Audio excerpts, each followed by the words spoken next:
మాజీ రాజ్యసభ సభ్యులు cine hero Mohan Babu, hero Manchu Vishnu చిత్ర బృందంతో కలిసి టీటీడీ చైర్మన్ కరుణాకర్ రెడ్డి శ్రీకాళహస్తీశ్వరుని అభిషేక సేవలో పాల్గొని ప్రత్యేక పూజలు జరుపుకున్నారు. దర్శనానంతరం వీరిని వేద పండితులు ఆశీర్వదించి తీర్థ ప్రసాదాలు బహూకరించారు. ఇక్కడ మనం షూట్ చేసి కన్నప్ప కథ జరిగింది 2వ శతాబ్దంలో. సో 2వ శతాబ్దంలో మన భారతదేశం ఎలా ఉండిందని ఊహించి అడవులు అలాంటి ప్రాంతాల్లో షూట్ చేయాలి. ఈ సీజన్లో ఇక్కడ షూట్ చేసేది అంత సులభం కాదు మాకు ఈ వర్షాల వల్ల అనుకోవాలి. సో దానికోసం అని న్యూజిలాండ్లో షూటింగ్ ప్రారంభిస్తాం. మొత్తం ఈ సినిమా అంతా అక్కడికి షూట్ చేయగలం.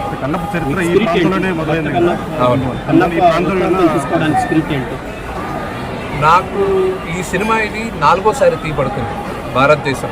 మొదటిసారి కన్నడ కంఠీరవ రాజ్ కుమార్ గారు ఆయన మొదటి అరంగేట్రం శ్రీకాళహస్తీశ్వర మహాత్మ కన్నడలోను తెలుగులోను ఆయన ఫస్ట్ సినిమా కాళహస్తీశ్వర. దాని తర్వాత 74లో మళ్ళా రాజ్ కుమార్ గారు శివుడిగా వేస్తూ శివరాజ్ కుమార్ అన్న ఆయన కన్నప్పగా చేశారు. దాని తర్వాత 76లో బాపు రమణ గారి డైరెక్షన్లో కృష్ణరాజు గారు ఆయన యాక్ట్ చేశారు కన్నప్పగా.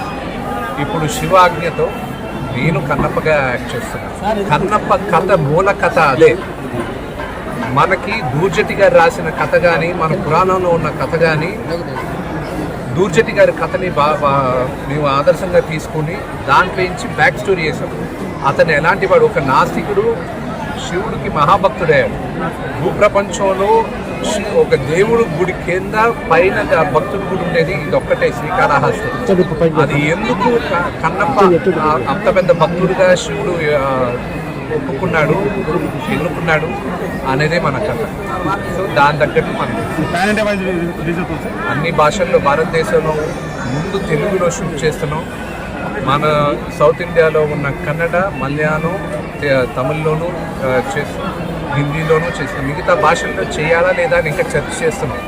ఎందుకంటే భారతదేశంలో షూట్ చేసే పని అయితే మల్టీ లాంగ్వేజ్ షూట్ చేయొచ్చు, మాకు సులభమే. కానీ ఇప్పుడు మేము కూడా ఇంత పెద్ద బడ్జెట్ సినిమా చేయడం మొదటిసారి. సో మేము నేర్చుకుంటున్నాం. కానీ ఇప్పటికైతే 5 భాషల్లో రిలీజ్ అవ్వడానికి సినిమా ప్రిపేర్ చేస్తాం.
ఓకే